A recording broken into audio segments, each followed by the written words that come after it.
Lux presents Hollywood.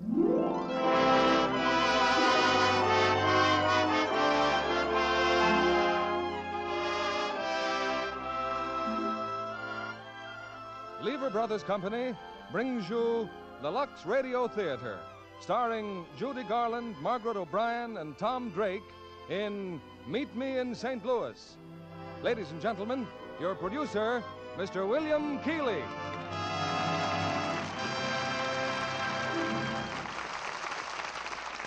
Greetings from Hollywood, ladies and gentlemen. The theme song of tonight's play is the title of Metro-Goldwyn-Mayer's screen hit, Meet Me in St. Louis, based on the novel of the same name by Sally Benson, currently playing in theaters all over the country. The title refers, of course, to the World's Fair in St. Louis in 1904.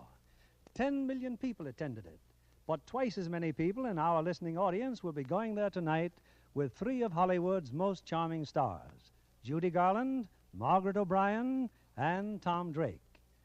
They take you back to an era of nostalgic charm in a warm and haunting story of romance. And in that same nostalgic spirit comes a letter from a young girl who was married last September in a family heirloom dress of Maltese lace. The lace, she says, was very delicate and 97 years old. Yet when we washed it with Lux Flakes just before the wedding, it came out perfectly preserved in color, daintiness, and texture. We were astonished that a lace so old and delicate could be so beautifully restored. To Mrs. T.A. Gunderson, the bride, our heartiest thanks, and our sincere best wishes for a happy future with Lux Flakes. On to Act One of Meet Me in St. Louis, starring Judy Garland as Esther, Margaret O'Brien as Tootie, and Tom Drake as John, with Gail Gordon as Alonzo.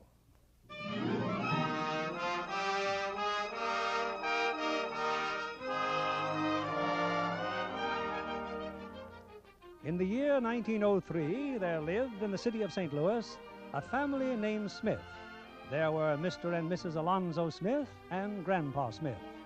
There were also two daughters and a son, Rose, Esther, and Lonnie. Oh, yes, and another daughter, Tootie, aged 7, who at this moment perches next to Mr. Costello on Mr. Costello's ice wagon. My goodness, Tootie, at 5 o'clock. Giddy up, Beatrice. Oh, how's your doll feeling now, Tootie? Any better? Oh, no. Poor Margaretha. I've never seen her look so pale. Probably the heat. Been awful hot today. I doubt very much if Margaretha will live through the night. She has 4 fatal diseases. As a rule, only takes one. She's going to have a beautiful funeral in a cigar box my papa gave me, all wrapped up in silver paper. That's the way to go if you gotta go. Oh, she's got to go. How's Beatrice feeling? Oh, Beatrice don't mind the heat. Why, she's the strongest horse in St. Louis. Excuse me, Mr. Costello, but it's pronounced St. Louis. That's funny. Now you take that their new song. Meet me in St. Louis, Louis, meet me. Oh, well, that's different. We sing that song all the time in our house. My sister Esther and my sister Rose and Grandpa and everybody. Well, St. Louis to St. Louis, it's still a grand old town. It's not a town, Mr. Costello. It's a city, and it's the only city that's going to have a World's Fair. Gosh, wasn't I lucky to be born in my favorite city? You sure were, honey. So was I, and so was Beatrice. Is that right, Beatrice? Come on, gal. Giddy up. Meet me in St. Louis, Louis. Meet me at the fair. Don't tell me the lights are shining any place but there. We will dance the hoochie coochie. You will be my tootsie wootsy if you will meet me in St. Louis, Louis. Meet me at the fair. Come on, Rose, and sing. Meet me in St. Louis, Louis. Meet me at the fair. Don't tell me the lights are shining any place but there. Oh, hello, Papa. Did you just come home, Papa? The fair won't open for months, but that's all everybody talks about or sings about. Where's Mama? Here I am, dear. Well, did you have a nice day, Alonzo? I had a terrible day, Anna. I lost the case. Oh, dear. Oh, well, Papa, if losing a case depresses you so, why don't you give up law and go into some other business? All right, Esther, I will. Beginning tomorrow, I intend to play first base for the Baltimore Orioles. Right now, I'm going to soak in a cool bath for 1 solid hour. Oh, but that's impossible, Papa. Katie's serving dinner in 5 minutes. 5 minutes? Alonzo, we planned on eating an hour earlier tonight. I'm taking a bath. Oh, Rose, dear, I'm so sorry. But it's nothing to upset the entire household about. Warren Sheffield, a Yale man, is going to telephone you at 6:30, and you say it's nothing. Rose, the telephone's in the dining room. You certainly don't want the whole family sitting there drinking in every word when a man proposes long distance. I don't see why you assume Warren is going to propose to me. He's calling from New York. Do you know what that costs? Now, I think that's just about enough of this. Now, where's Tootie?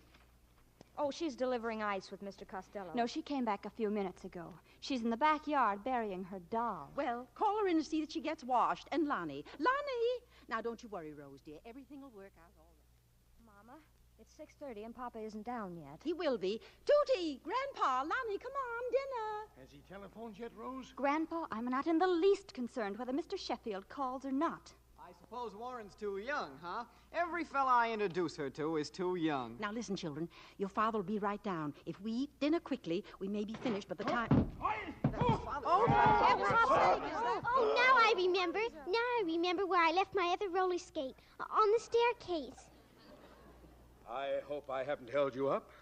I was just taking a little ride before dinner. Tootie, is this your roller skate? Yes, Papa. And thank you. You're welcome. And remind me to spank you after dinner. Yes, Papa.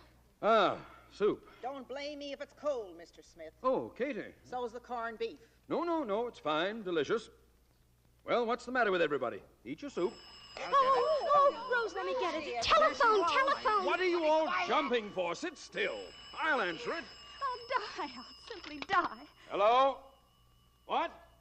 New York? No, I'm not calling New York. What? Hello? Hello?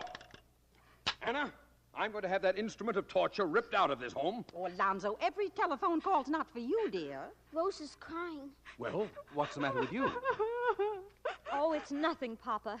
You've just ruined Rose's chances to get married, that's all. What did you say? That was Warren Sheffield calling long distance to propose. Oh, I see. Tootie, did you know there was a long-distance call coming to this house? You know what, Papa? The Iceman saw a drunkard get shot yesterday, and blood spurted out 3 feet. Answer yes or no. Yes. Lon? Grandpa? Anna?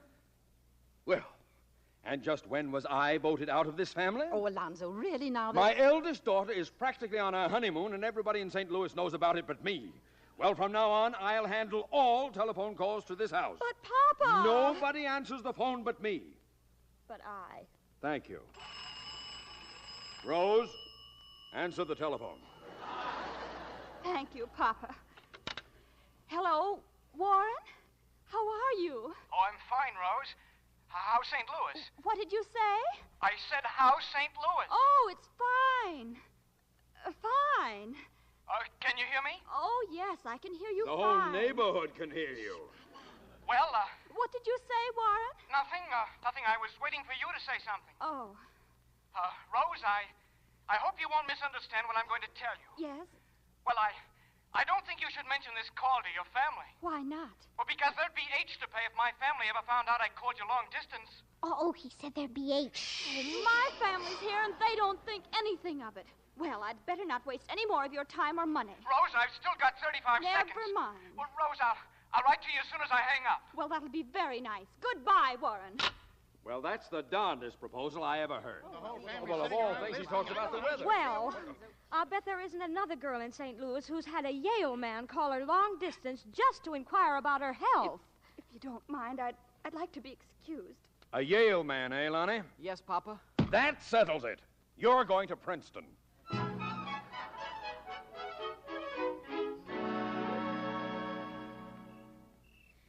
Oh, it's nice just sitting on the front porch, isn't it, Rose? I just love a summer night. Esther, wasn't that silly of me, running away from the dinner table? Oh, Rose, I wish I had your savoir-faire. Esther, look. Next door, a new neighbor. John Truitt. Yes, on the lawn. Now, for goodness sakes, don't let on that we see him. Ready? Yes. Let's get a little closer to the railing. Isn't it a gorgeous night, Esther, dear? Heavenly, Rose, just heavenly. He smokes a pipe. I understand they're having a fashion pavilion at the fair. Isn't that exciting? I shan't be at all surprised if Joe insists on taking me to the fair every single night. Joe's so overpowering. Oh, prunes. Huh? Well, look, he just walked back into his house. Oh.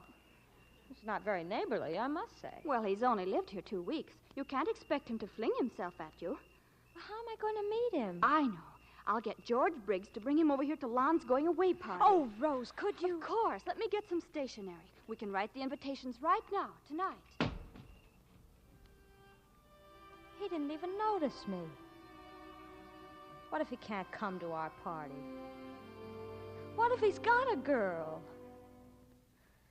The moment I saw him smile, I knew he was just my style.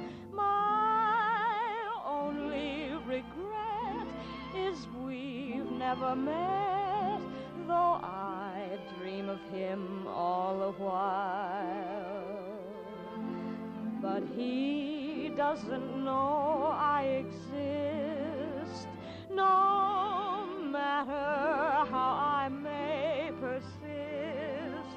So it's clear to see there's no hope for me, though I live at 5135 Kensington Avenue, and he lives at 5133.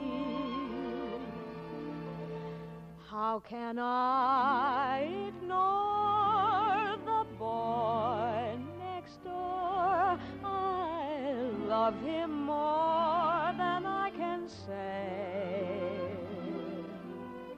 Doesn't try to please me, doesn't even tease me, and he never sees me glance his way. And though I'm heart-sore, the boy next door affection for me won't display. I just adore him, so I can't ignore him. The boy next door.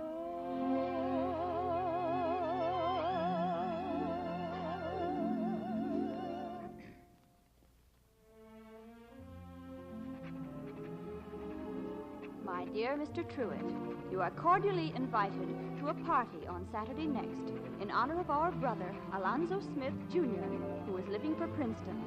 Cordially yours, Rose Smith. How's that, S? Well, it's pretty formal, but I guess we'd better be pretty formal to start with.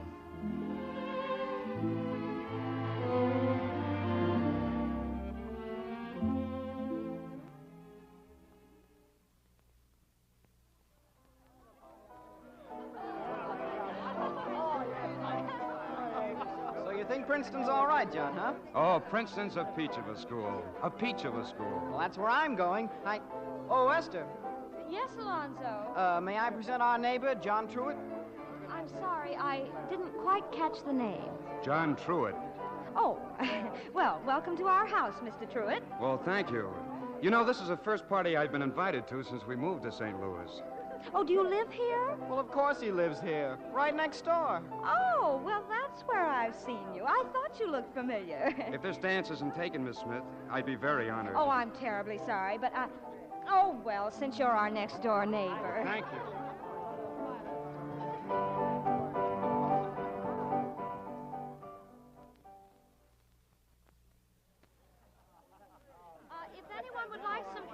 It's there in the dining room. Oh, Miss Esther. Yes, Mr. Truitt. There's a mouse in the house. Hmm? Look, on the hall stairs. Why, Tootie Smith, why aren't you asleep? There was too much noise down here. Noise? We've just been dancing and singing. I want to sing, too. Oh, come on. Well, all right, just one song. Now, what would you like to sing, darling? Baby's Boat? Or did you ever see a rabbit climb a tree? Or... Oh, I hate those songs. I want to sing a new one. I was, last night, dear mother. Well, you can't sing that. Oh, do let her. She's such a sweet little thing. Sweet. She's a little hoodlum. Oh, well, all right. Go ahead, Tootie. I was drunk last night, dear mother. I was drunk the night before. But if you'll forgive me, mother, I'll never get drunk anymore. Tootie, you're a very bad little girl. It's really Lon's fault, Mr. Truitt. He teaches her those things. Now, Tootie, you scoot right up to bed this instant. Rose, dear, might we have some dance music, please?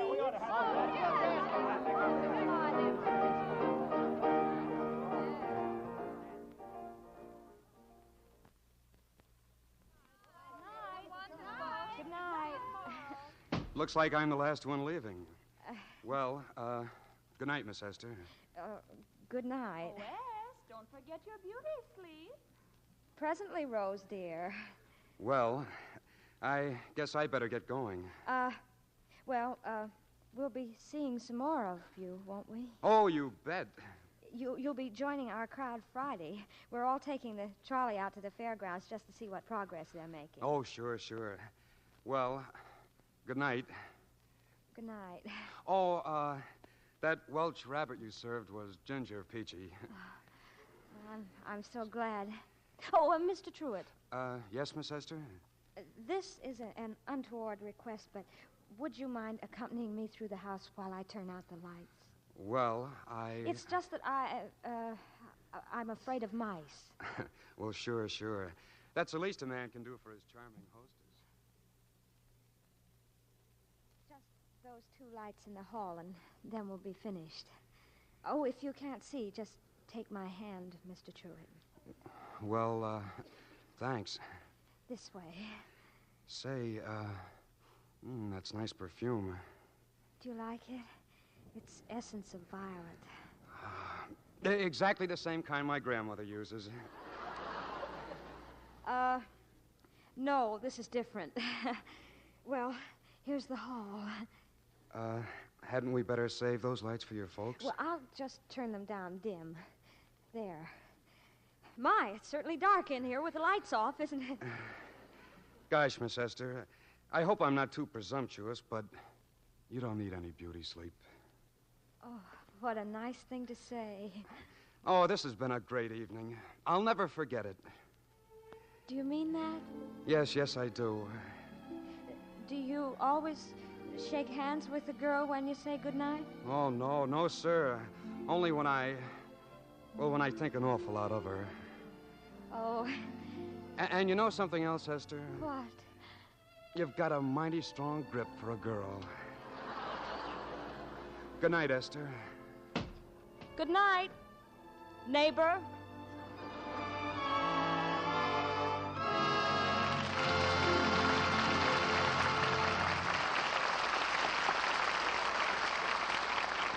Judy Garland, Margaret O'Brien, and Tom Drake will return for Act Two of Meet Me in St. Louis in a moment.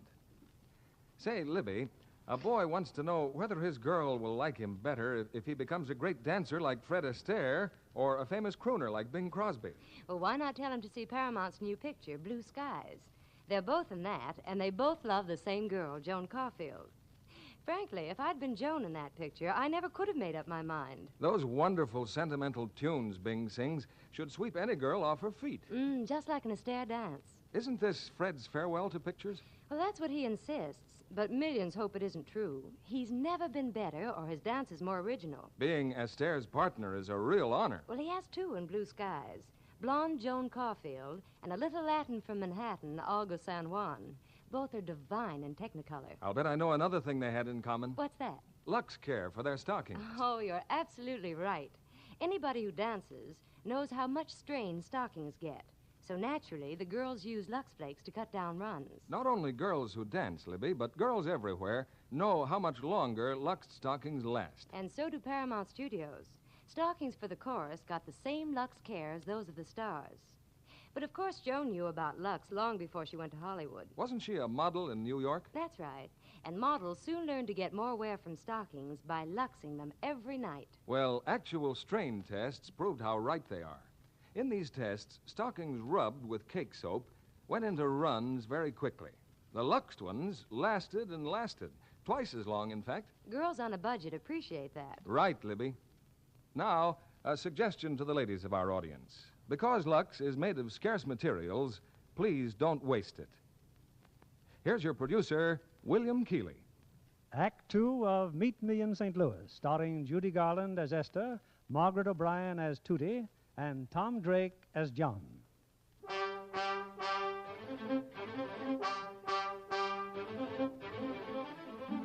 Well, Friday's come, and with it, the trolley ride to the fairgrounds. Now take a trolley, fill it with boys and girls, and sooner or later, somebody's singing. In this instance, it's Miss Esther Smith, who finds ample reason to sing, for sitting next to her, thoroughly smitten, is the boy next door, John Truitt. With my high starched collar and my high top shoes and my hair piled high upon my head, I went to lose a jolly hour on the trolley and lost my heart instead. With his light brown derby and his bright green tie, he was quite the handsomest of men. I started to yen, so I counted to 10, then I counted to 10 again. Clang, clang, clang went the trolley. Ding, ding, ding went the bell. Zing, zing, zing went my heartstrings. From the moment I saw him, I fell. Chug, chug, chug went the motor. Bump, bump, bump went the brake.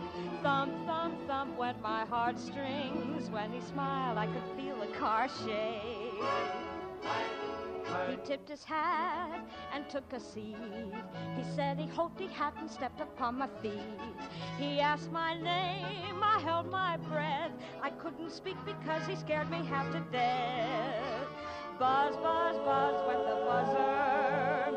Plop, plop, plop went the wheels. Stop, stop, stop went my heartstrings. As he started to go, then I started to know how it feels when the universe reels. The day was bright, the air was sweet. The smell of honeysuckle charmed her off her feet. She tried to sing but couldn't speak. In fact, she loved him so she couldn't even speak. Buzz, buzz, buzz went the buzzer. Plop, plop, plop went the wheels. Stop, stop, stop went my heartstrings. As he started to leave, I took hold of his sleeve with my hand, and as if it were planned, he stayed on with me, and it was grand just to stand with his hand holding mine till the end of the line.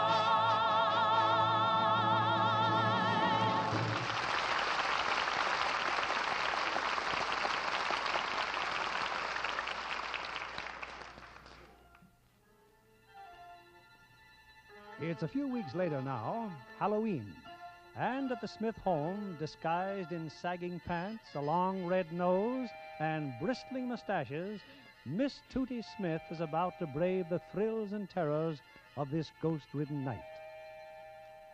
And wait till you see what I do to Mr. Bruckoff. Do you know what Mr. Bruckoff does, Esther? Minds his own business as far as I know. He buys meat and poison, and then he puts it all together and kills cats. Thousands of cats. And when he's not killing cats, he beats his wife with a red-hot poker. My goodness. Glennie Travis told me. Are you going out with Glennie and the rest of those ragamuffins? They're all down at the corner. They got a big red bonfire. That's so the banshees will know where to come. And I'm gonna go and... Oh, dear. Oh, don't be afraid, Mama. It's only me. Oh, why, I thought some horrible ghost had come into the house. Oh, I'm horrible, all right. I was murdered last week in a den of thieves. Well, here it is, Judy. Here here's your flower. Thanks, Grandpa. You wouldn't catch me out on a night like this for $1 million. Well, why not? Too many terrible spirits roaming around. Grandpa. Oh, go on, Tootie. It's Halloween. I just hope I get back to my bed and board all right. If you wet the flower before you throw it, it's harder for the victims to get it off. Well, goodbye. Goodbye, everybody. Well, all right, everybody. I guess we're all ready to go. I'm ready, Kenny. Mrs. Wilkins said she'd leave her hammock on the front porch. And would the children please bring it back after they're through stealing it? Maybe we will and maybe we won't. Anyway, you ain't coming. Why not? 'Cause you're too little, Tootie. Hey, who's gonna take the Brokoff's house? Not me. Mr. Brokoff's got a great big beard. And a great big bulldog. And he poisons cats and beats his Oh, wife. Tootie, why don't you go home? Well, somebody's got to take the Brokoffs. I'll take them. I'll take the Brokoffs. Go on home till you grow up. I won't go home. I won't. I'm going to take the Brokoffs. I'll torture them good and pull their roof down. Well, you got some flour?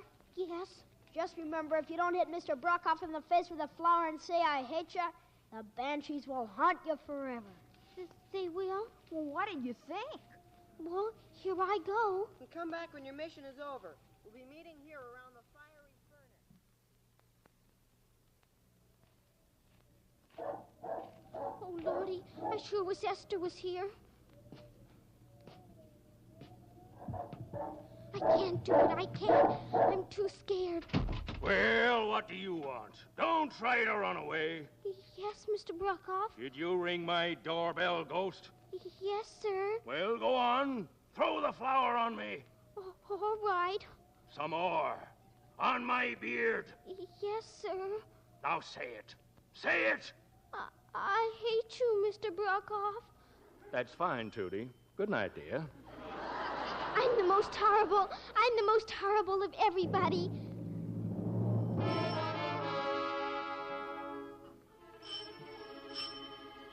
Is that you, Judy? I'm coming. Well, did you have a nice...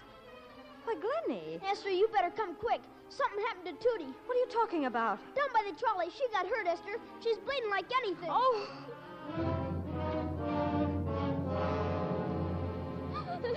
Esther, did you get Pop on the telephone? No, Mama, they said he just left. It's Tootie's lip, Mama. It's all cut. Oh, good heavens. And a tooth knocked out. Oh, Katie, another compress. There, darling. Everything's going to be fine. He tried to kill me. Why, Tootie.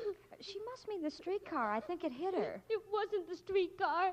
It was John Truitt. Oh, John no. Truitt? John Truitt? He was going to kill me. That's how I got hurt. When I screamed, he ran away. Tootie Smith, that's a monstrous falsehood. Now, wait a minute, Tootie. What's that in your hand? Why, it's some strands of hair. Yes, and I don't think it's Tootie's. I yanked it out of his head. He tried to kill me. Brown hair. John Truitt has brown hair. Excuse me. Oh, is that you, Esther? Oh, hello, Esther. John Truitt. Yes? Hey, wait a minute. I've come here to ask you something. Hey, cut it out, Esther. The next time you Hey, pick on cut it somebody, out. pick on somebody your own size. What do you mean hitting a 7-year-old child? Esther! If there's anything I hate, loathe, despise, and abominate, it's a bully.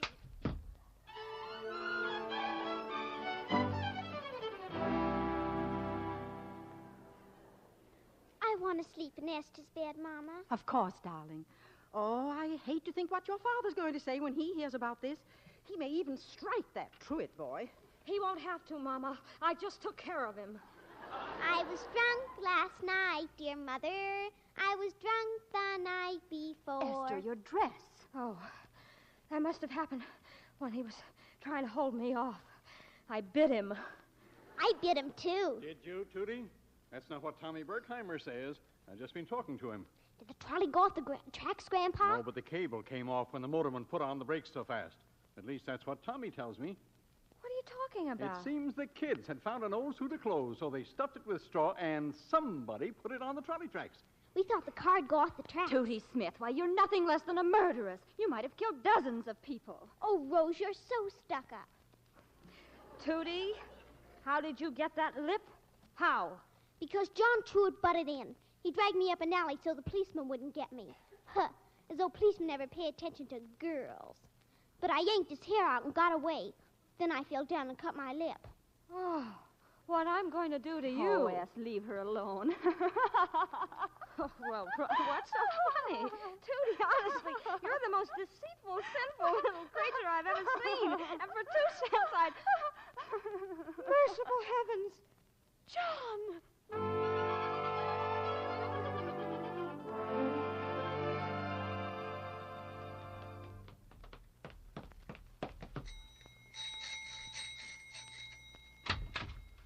Oh, no, Esther, not again, please. Oh, John, there's been a terrible mistake. There has? Oh, yes, you see, Oh, did I do that? Black eye, and this, and this, and this. Oh, I'm terribly sorry. Oh, that's all right. How's Tootie? Oh, she'll live. Oh, John, it's awfully nice of you to accept my apology. Well, if you're not busy tomorrow night, could you beat me up again? Yeah, well, I guess I better be getting home. Oh, before you go, would you mind helping me turn out the lights? I'm afraid of mice. Looks like most of the lights are out. Wouldn't take a minute to turn them on again. Well, wouldn't that be kind of wasting a minute? Yeah. Yeah, I guess it would, Esther. You know, you've got a mighty strong grip for a boy.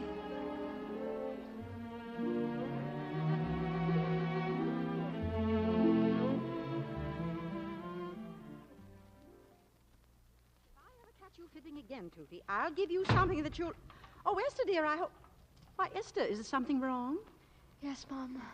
Roses are red, and John's name is Truett. Esther's in love, and we always knew it. Mama, can't you make Tootie stop? This where the Smith family lives? Why, hello, come on in. Hello. Oh, home, Papa. I almost got killed. We stopped the trolley, and I lost my tooth, and Esther bit John Truett. Anna. Tootie fell, dear, and cut her lip. She's fine. Oh, that's a brave little girl, Tootie. Oh, Anna, for you. Why, Alonzo, what a lovely box of candy. Is anything wrong? Anna, the firm is sending me to New York. Well, that's lovely, dear. Just as long as you'll be home for Thanksgiving. No, you don't understand. I'm to head the office there. We're moving to New York. Moving? To New York? Why, I don't believe it. Well, I simply don't believe Why, it. Anna, I thought you'd be overjoyed. But New York is such a big city, and, well, what'll the children do? The same as they do here. Go to school, play, have their friends over. What friends, Alonzo? Yes, what friends? The friends they'll meet in New York. And Tootie just ready to be promoted. And Esther a senior. I've worked all my life to be a senior. And Rose in the Conservatory of Music. Yes, what about me in my life? You can take that with you. It's settled. We're going. Well, I must say you're being very cold-blooded. Well, I've got our future to think about. I've got to worry about where the money's coming from. With Lon in Princeton and Rose in music school and Tootie... Money. I hate, loathe, despise, and abominate money. You also spend it. And what about Katie and Grandpa and the chickens? Not that we have many left. That's a minor detail we can discuss later. So I'm a minor detail, am I? You know very well, Papa, I was talking about the chickens. Oh, never mind what happens to your family, as long as the chickens are provided for. Now, I guess we're all a little excited. We'll talk this over calmly tomorrow. Well, what's this? Hickory nut cake, as only Katie can make it. I can't go to New York. I simply can't. I'm taking my cat. Winona goes wherever I go. Where'll you keep her cooped up in a tenement? Oh, good evening, Katie. Couldn't help overhearing. Don't they have houses in New York? Rich people have houses. People like us live in flats. Thousands of people in one building. And what about the World's Fair? Yes, just when St. Louis is going to be the center of attraction of the entire universe. Katie, this cake is as light as a feather. You can bake anything in our stove. They got little box stoves in them tenements. Pass your plates, everybody. Have some cake. Thanks. I guess I got some things to do. Excuse me. Are you going up too, Grandpa? I'll help Katie with the ice cream dishes, Mom. Me too. As long as we're moving, it won't matter if I break some. Aren't you afraid, Anna? Alone in this room with a criminal? Now, dear, if you think it's best to move to New York, why, that's what we'll do. Eat your cake, Alonzo.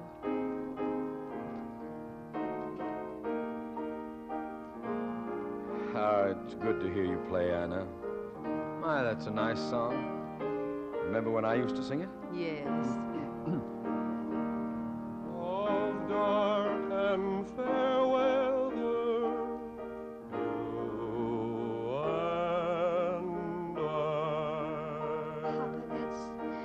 just lovely. Tootie and well, I guess we'll have some cake after all. I want the piece with the rose petals. Mighty nice song. Mighty nice. Rose and I... Well, there's nothing like good music and a piece of hickory cake. No, sir.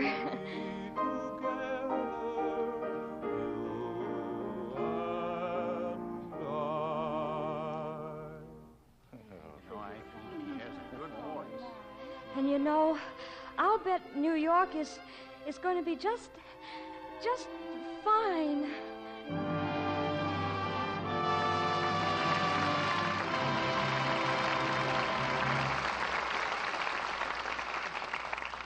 We pause now for station identification.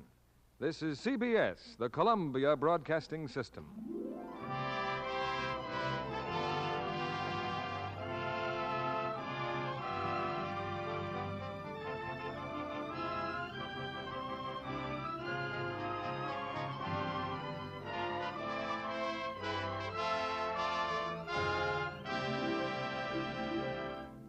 Act 3 of Meet Me in St. Louis, starring Judy Garland, Margaret O'Brien, and Tom Drake, will follow in a moment. Our guest tonight, blonde, blue-eyed Lola Deem, came to Hollywood from Akron, Ohio, by way of Chicago. When MGM saw the screen test she made there, they lost no time in getting her to the coast. I understand you're studying hard, Lola. I am, Mr. Keeley, but I'm having fun, too. Such as? Oh, watching pictures being made and seeing as many previews at the studios as possible. That's where I saw The Yearling, Metro-Goldwyn-Mayer's new Technicolor picture, which people are talking about for the Academy Award. A superb example of fine acting and photography. And how I envy Jane Wyman in her role opposite Gregory Peck. Oh, a Gregory Peck fan, eh? Who isn't? And Claude Jarman, Jr. is so appealing as Jody with his pet fawn. Well, it's often the details that count in making a successful picture, Lola. For instance, the company spent months in Florida to make each sequence in The Yearling true to life. Tell me, Lola, do you have any special rule for success? Yes, Mr. Keeley, to profit by experience. And I'm doing that right now. How is that, Lola? Well, when I was working as a radio receptionist back east, I found that good grooming was important. So, naturally, I used Lux Flakes. You see, I was on a budget, and I saved a lot by wearing blouses and sweaters I could Lux myself. They always looked wonderful. Hollywood studios feel much the same way about Lux, Miss Deem. They've discovered by actual experience how safe it is for colors. So they make it a rule to use Lux Flakes for everything washable. Well, I do too, but I wish I could find more Lux in the Hollywood stores. Well, the materials they need to make Lux are scarce. But it's wise to keep on trying. Smart girls like yourself don't risk spoiling nice things with a strong soap, because they know washing things the wrong way can fade colors easily. Tests on all sorts of fabrics proved that. There's no doubt about it. Lux things do stay smart longer. Thank you for coming tonight, Miss Lola Deem. We return you now to William Keeley. Act 3 of Meet Me in St. Louis, starring Judy Garland as Esther, Margaret O'Brien as Tootie, and Tom Drake as John.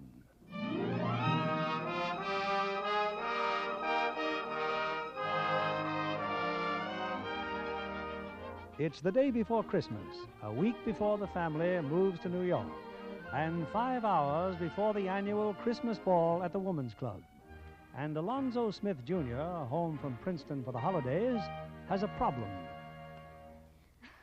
Oh, Lonnie, you needn't be so grouchy just because Lucille Ballard doesn't think you're good enough to take her to the dance tonight. A girl has a right to go to a dance with anyone she wants.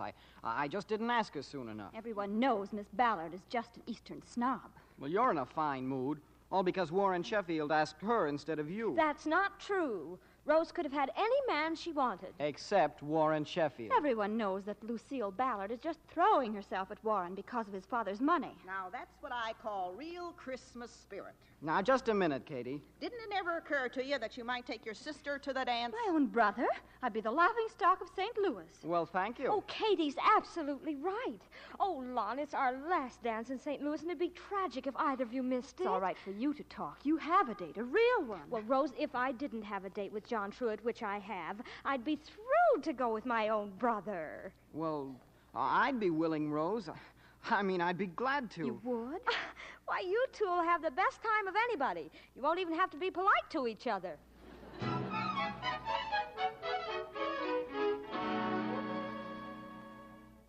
Hurry, yes, it's 7:30. Oh, S, you look grand, simply grand. That corset makes your figure just elegant. Oh, I feel elegant, but I can't breathe. But if we're going to wreck Lucille Ballard's evening, we definitely need every ounce of allure. Rose, don't you think I could be alluring without a corset? No, Esther, I don't. After all, you're competing with an Eastern girl. We'll have to monopolize all the worthwhile men. Well, there'll only be about 20 boys worth looking at. We could certainly handle 20 men. But what about John Truitt? Oh, I'll devote myself to John. But in between times, I'm going to make my presence felt amongst the others. Oh, Esther. What is it, Tootie? Somebody at the back door to see you. Who? Gosh, do you look funny. Tootie. Rose, could I please wear a corset, Now, too? Tootie. Who's at the back door? Oh, somebody that looks like John Truitt. Oh, Rose, give me my kimono. I wonder what he could want. What are you giving me for Christmas, Rose? You'll find out tomorrow. I certainly hope it's a hunting knife. Nothing I need worse than a good hunting knife. But, John, well, come on in. S, I've got some bad news. My tuxedo. Well, what about it? It's at the tailor's. You see, I was playing basketball, and when I got there, it was closed. But can't you borrow one? I've tried, but everybody who's got one is going to the ball. What about your father's? That was my father's. Well, then find the tailor and make him open the shop. Well, I know his name is Johnson, but I don't know where he lives. Oh, this is simply ghastly. Oh, S, I wouldn't blame you if you never spoke to me again. Oh, you didn't do it on purpose. I guess there's nothing else I can say. Unless you want to do something else tonight. No, I better just stay home and do some packing. You know, we're leaving St. Louis in a few days. I know. And this is a fine going-away present I'm giving you. I'll bet you really hate me. Oh, no, John, I don't hate you. I just hate basketball. Simply awful, Esther. I wish I were dead, that's all. Well, there's only one thing to do. Lon will have to take both of us. You don't think I'm going to the smartest ball of the season with my own brother, do you? I like that. You wanted me to go with him. You didn't have a date. But I can't handle 20 men alone. I admit it. Did you ever stop to think of what people would say? Come in, Grandpa. You know, the man that built this house cheated your father. The walls are thin as paper. Oh, Grandpa. Now. Esther, it's a funny thing. I took my tuxedo out of the mothballs only yesterday. Looked pretty good, too. That suit of mine does the greatest one step you ever saw. Grandpa, are you actually... Esther, what's this Tootie says about you're not going to the dance? Who says I'm not going? Of course I'm going. With the handsomest man in town. Madame, I'll pick you up at 8.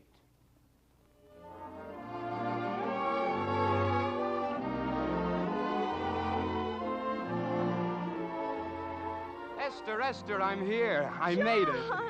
Oh, gosh, S. I didn't find Mr. Johnson until 20 minutes at 10, but he opened up the shop, and, well, here I am. Oh, John, so much has happened, and I'm so glad. And if I'm crying, it's just because everything's turned out so simply divinely, and it's Christmas almost, and... But what's happened? Don't you see them dancing? Rose and Warren Sheffield. Miss Ballard's a simply charming girl, even if she is an Easterner. She said we're all grown up, aren't we? And since all Warren talks about is Rose, my goodness, why doesn't he fill her dance card? Who's Lucille dancing with? Lonnie, of course. Oh, she's terribly fond of him. It's really so obvious. And now you're here. Oh, John, I've never been so happy in my life. Esther, could we go outside for a minute? I want to talk to you. Well, of course, John, if you like.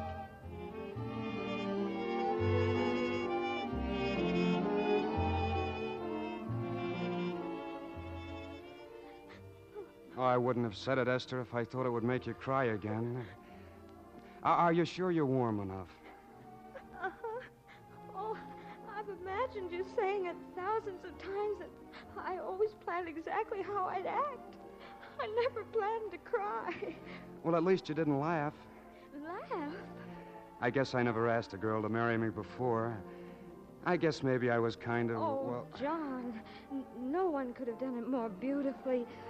I'm very proud. Esther, will you? Oh, will you, Esther? Of course I will, John. Oh, gosh. Do you realize I might have lost you? A few more days and you'd have been gone. We might never have seen each other again. And now we're engaged. Esther, let's go home and tell your folks right now. Oh, no, not tonight. I'd rather just the two of us knew about it tonight. Now, we're not going to let them talk us out of it. After all, we are of age. Well, practically. John, even if it did go to New York, we could still work something out. Somehow. Couldn't we, John? Merry Christmas, John. Merry Christmas, Esther.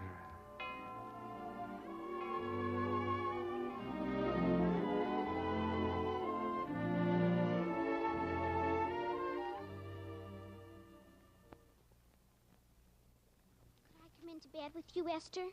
Of course, darling. Come on now, cover up. You weren't asleep either, were you? Mm-mm. I've just been lying here, thinking. Was the dancing nice? Wonderful. I've been watching. The moon's so bright, but I haven't seen anything. Did he come? Did who come? Santa Claus. Now you know he's not going to come until you're fast asleep. Then sing to me, Esther.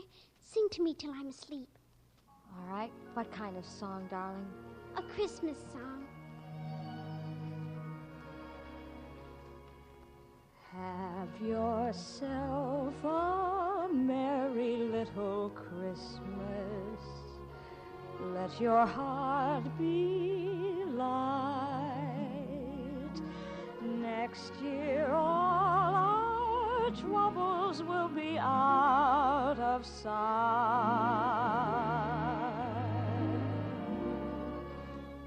Have yourself a merry little Christmas. Make the Yuletide gay. Next year all our troubles will be miles away.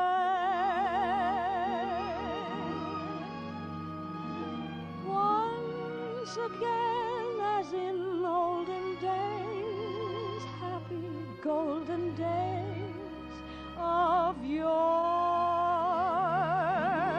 faithful friends who were dear to us will be near to us once more. Someday soon we all will be together, if the fates allow. Until then, we'll have to muddle through somehow. So have yourself a merry little Christmas now.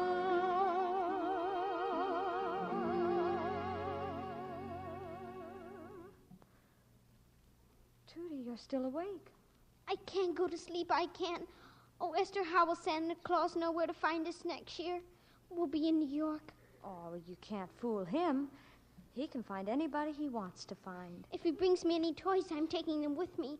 I'm taking my dolls, and the dead ones, too. I'm taking everything. Of course you are. You won't have to leave anything behind. Except your snowman, of course. My snowman. Well, we'd look pretty silly trying to get the snowman on the train now, wouldn't we? Snowman, my snowman. Tootie, come back here. My poor little snowman. What's going to happen to them? Snowman, snowman. Tootie, darling, it's all right. It's all right. But what on earth happened, Esther? What was Tootie doing in the She backyard? just ran out, Papa, and it started to smash all her snowmen. Nobody's gonna have my snowman. Not if we're moving to New York. Oh, don't cry, darling. You can build other snowmen in New York. No, you can't. You can't do anything in New York like you can in St. Louis. You're sure she'll be all right? Yes, Papa, you go back to bed. I'll take care of her. Well, good night, Esther. Good night. Oh, Tootie, darling, New York's a wonderful place. Wait till you see the fine home we're going to have and the friends we're going to make. But the main thing, Tootie, is we're all going to be together, just like we've always been. That's what really counts. We could be happy anywhere as long as we're together. Anna, wake up. Rose, Grandpa, Lonnie, everybody get up. Esther, Tootie, come on, all of you. Come on downstairs. Papa, what's wrong? Everything's wrong. Anna, where are you? Grandpa, come downstairs this minute. Now, everybody get in here and sit down. There's nothing to sit on, Alonzo. Nothing but packing boxes. Then come into the dining room. I've got a few words to say to this family. Well, what is it, for heaven's sake? Well, we are not moving to New York. And I don't want to hear a word about it. We're going to stay right here in St. Louis till we rot. We haven't rotted yet, Alonzo. But what'll you say to the firm, Papa, to Mr. Fenton? That I've changed my mind. I'm a junior partner, not a puppet on a string. But New York, Alonzo, you did think it was a fine opportunity, didn't you? Well, I was looking forward to going, yes. But after all these weeks, watching my family's hearts breaking, and then Tootie a little while ago, and... Well, New York hasn't got a copyright on opportunity. The trouble with you people is you don't appreciate St. Louis because it's right here under your noses. I'll take that. Oh! Is this you, Rose? Oh, I mean... Do I sound like Rose? Well, then get her to the phone. Wake her up or something. Now, just a minute, young man. Who do you think you're talking to? Papa, please let me take it. Hello? Rose Smith, I haven't slept a wink since I took you home from the dance, and I won't go on like this any longer. Warren! We're going to get married, and I don't want to hear any arguments. Now, that's final. Oh, I love you. Warren, but... Warren! Anna, who is that boy? Do you know? Alonzo, he's a very fine young man. Now, we'll talk about it later. Oh, Rose, darling, you handle the whole thing magnificently. He's just putty in your hands. Well, I hope you'll be very happy, Rose. And sometime, if you can arrange it, I'd like to meet that young fellow. Papa, Mama.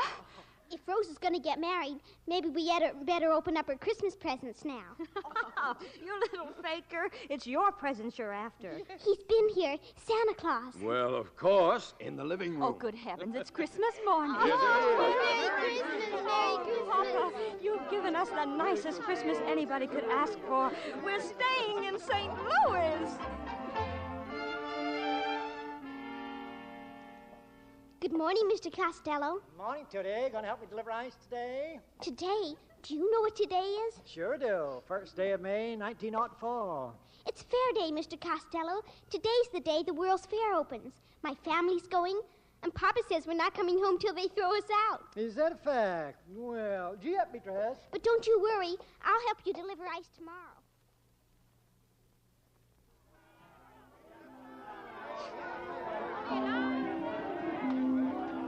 Oh, John, it's 8 o'clock. We promised to meet the family for dinner at the French Pavilion. Oh, we'll be there, Esther. I just didn't want you to miss this. Miss what, John? The electric lights. Look, Es, they're turning them on. Oh. Here they come. Oh. John, it's just breathtaking. I never dreamed anything could be so beautiful. Imagine there's never been anything like this in the whole world. That's right, Es.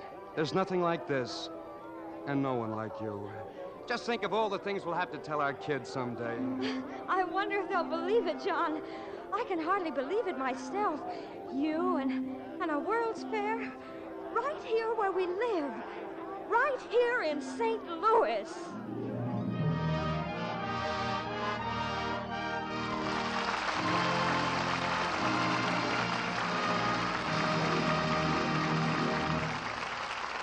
Before our stars return to the microphone, I'd like to tell you about Mrs. Brown.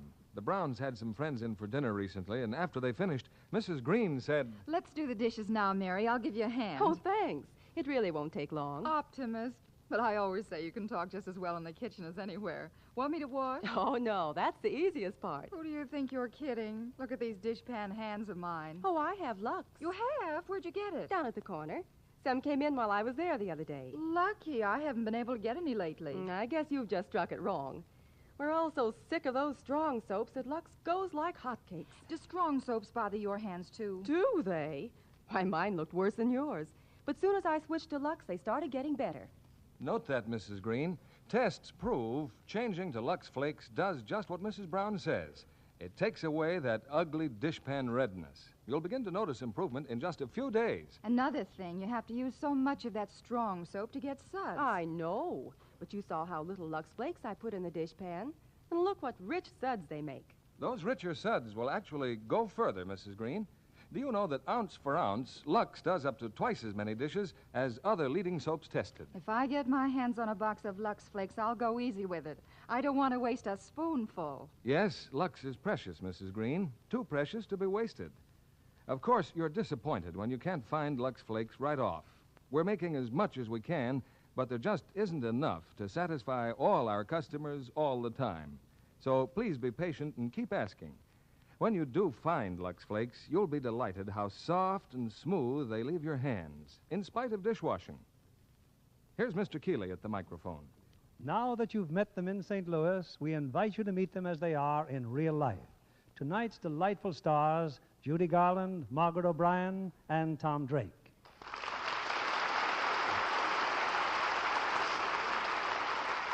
Judy, we enjoyed both your singing and your acting. Well, Bill, tonight's play certainly puts one in the mood for Christmas. You know, Christmas is only 23 days away. Hey, that's pretty close figuring, Margaret. And, Judy, this will be the first Christmas for the newest member of your family. Have you bought the baby any presents yet, Judy? Well, I haven't done much shopping yet, Margaret. Judy's been pretty busy. It was just recently she finished her latest Metro Goldwyn Mayer Technicolor picture, Till the Clouds Roll By. And Margaret's been pretty busy, too. She's been appointed National Junior Chairman of the Infantile Paralysis Fund. Just 3 weeks and 48 hours until Christmas. And during the Christmas holidays, Margaret, you'll have to see Tom Drake's new MGM picture, Courage of Lassie. As a matter of fact, Margaret has one of Lassie's puppies. Is that right, Margaret? Yes, and I named him Laddie. But just think, only 18 shopping days until Christmas. That's right, Margaret. And we've been doing some shopping on a play for next week. What are you presenting next week, Bill? Two brilliant stars who rank among our greatest favorites, Irene Dunn and Walter Pidgeon. They appear in one of the screen's most entertaining comedies, Columbia Pictures' recent hit, Together Again. It's the fresh, delightful story of a woman torn between love and her career as a small-town mayor. A play I'm sure our audience will love. Well, Irene Dunn and Walter Pidgeon really make a great team, Mr. Keeley. And remember, only 23 days until Christmas. Yeah, and remember, too, the days are getting shorter, Margaret. Gee, that makes things even better. Good night. Good night. And best holiday wishes to you all.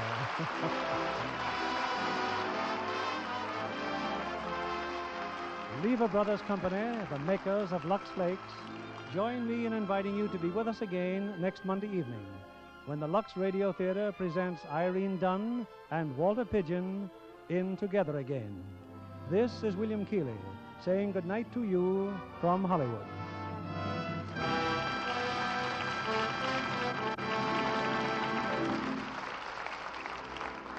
More than 2 million servicemen returning to civilian life are homeless. Help out by making your extra rooms available to rent and by listing your sales or rentals with the Veterans Housing Center. Judy Garland, Margaret O'Brien, and Tom Drake appeared by arrangement with Metro Goldwyn Mayer, producers of The Secret Heart. Heard in our cast tonight were Gail Gordon as Alonzo, Colleen Gray as Rose, Regina Wallace as Mrs. Smith, Norman Field as Grandpa, and Billy Roy, Noreen Gamil, Dick Ryan, Clark Gordon, Charles Seal, Truda Marson, Johnny McGovern, Joel Davis, Jerry Farber, Howard Jeffrey, and Lois Kennison. Our music was directed by Louis Silvers. This program is broadcast to our men and women overseas through cooperation with the Armed Forces Radio Service. And this is your announcer, John Milton Kennedy, reminding you to tune in again next Monday night to hear Together Again with Irene Dunn and Walter Pidgeon.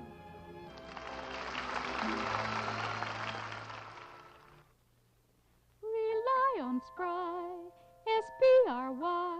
For wonderfully light, fine, delicious cakes. Rely on Spry. For tender, flaky pastry. Rely on Spry. For crisp, golden fried foods. Rely on Spry. For all you bake and fry, it's Spry, the pure, all-vegetable shortening. Rely on Spry. S-P-R-Y. Be sure to listen in next Monday night to the Lux Radio Theater presentation of Together Again with Irene Dunn and Walter Pigeon.